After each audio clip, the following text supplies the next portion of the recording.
Good morning friend. আজকে আবার সকালবেলা চলে এলাম তোমাদের কাছে মাকে নিয়ে। এই যে মায়ের পুজো হবে, এই যে মায়ের ঘট, এই যে মাকে দর্শন করো সবাই সকালবেলা। দেখো মাকে। এই যে আমাদের মায়ের চাদর পাল্টে দিলাম আজকে। মা আবার নতুন চাদর পরলো আজকে। এই যে পঞ্চমুণ্ডির আসন, এই যে মাকে ফুল দেয়া হয়ে গেছে, মায়ের পুজো হবে। এই যে গুরুদেব, লক্ষ্মী, যে গোপসোনা, সবাইকে ফুল জল সব দেয়া হয়ে গেছে। এগুলো আমাদের গাছেরই পদ্ম।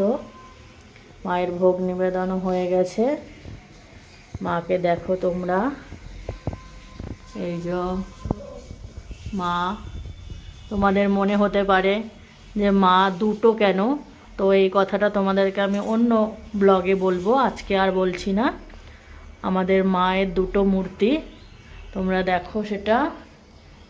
তো এ বিষয়ে আমি অন্য একদিন বলবো তোমাদের, কেন আমাদের মায়ের দুটো মূর্তি একসাথে। এটা আমাদের মা কামাখ্যা। এই যে বন্ধুরা, এখন পুজোয় বসবো। ফুল দেয়া হয়ে গেছে সবাইকে, ধূপধুনোও জ্বালানো হয়ে গেছে। তোমরা দেখতে থাকো বন্ধুরা, পাশে থাকো।